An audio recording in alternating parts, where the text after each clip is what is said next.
대속죄. 공군 대위로 전역하고 현대자동차에 입사하여 차장으로 고속 승진했습니다. 당시 대졸 초임이 2만원일 때 자신은 15만원을 받았습니다. 좋은 직장을 퇴사하고 아들 둘, 딸 셋을 데리고 미국으로 이민을 왔습니다. 그런데 중학교 2학년인 큰 아들이 교도소에 가게 되었습니다. 자식을 잘 키우겠다고 이민 왔는데 아들은 학교에서 왕따를 당했고 미국 아이들에게 놀림감이 되었습니다. 그때마다 아들은 반격을 가했고 이 때문에 교장에게 여러 차례 불려가 체벌을 받았습니다. 불만이 쌓인 아들은 어느 휴무일 이틀 동안 다른 미국인 친구와 함께 학교에 들어가 건물 이곳저곳을 쑥대밭으로 만들었습니다. 이 사건은 지역신문 일면에 났고 온 가족은 좁은 응접실 구석에 모여 앉아 통곡했습니다. 한국인의 얼굴에 먹칠했다는 비난은 기본이었고 등하교 때 그 집을 피해가라는 한인들도 있었고 같은 교육부 학교에 내 아이를 보낼 수 없다며 전학을 시키는 부모도 있었습니다. 나이 젊은 어떤 한인은 면전에서 당신 자식 교도소에 갔다며 하고 빈정거리며 말했습니다. 겨우겨우 섬기던 교회에서조차도 성도들의 눈길이 예사롭지 않아 출석을 끊었습니다. 교장은 세상에 이렇게 학교 건물을 때려 부순 사건은 처음입니다. 카운티 자치주 내의 어떤 학교에도 전학이 불가합니다. 안녕히 가십시오. 라고 했습니다. 그는 아들 죄가 바로 내 죄라 생각하고 속죄를 위해 매주 주말에 온 가족을 동원하여 학교 청소를 하겠다고 했고 교장은 별난 아버지라는 표정으로 허락했습니다. 이 별난 행동은 나중에 다시 한번 플로리다 주 주류 사회를 아니 전 미국을 흔들었습니다.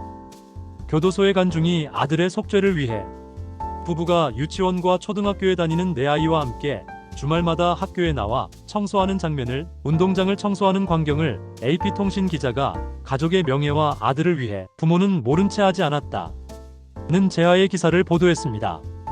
기사에는 내 아들이 죄를 지었으면 내가 죄를 지은 것이다. 내 아들이 저지른 행위에 대해 변상은 물론 어떤 일이든 하겠다라는 그의 말이 들어있었습니다. 미전역의 신문들이 AP통신 기사를 받았으면서 아들이 다니는 학교에는 며칠 만에 수백 통의 편지가 왔습니다.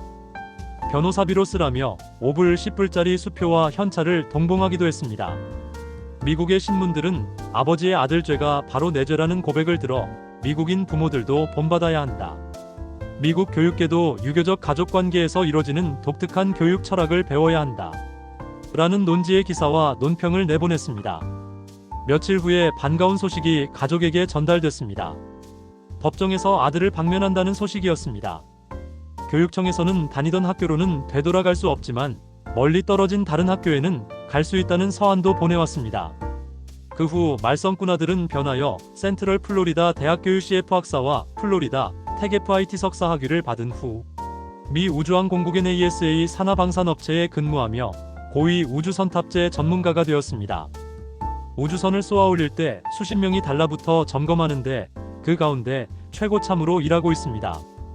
미국은 물론 전 세계에서 오는 VVIP들에게 직접 브리핑하는 유일한 한국계라고 합니다. 기름때 묻은 원숭이의 미국 이민 이야기라는 책을 쓴 송석춘 씨 이야기입니다. 큰아들 송시영 씨가 사고를 쳤을 때만 해도 아이고 저놈이 자라서 뭐가 될까 하고 걱정이 태산이었는데 지금은 가장 가까운 곳에 살면서 자신이 좋아하는 낚시를 시도 때도 없이 함께 가준다고 합니다.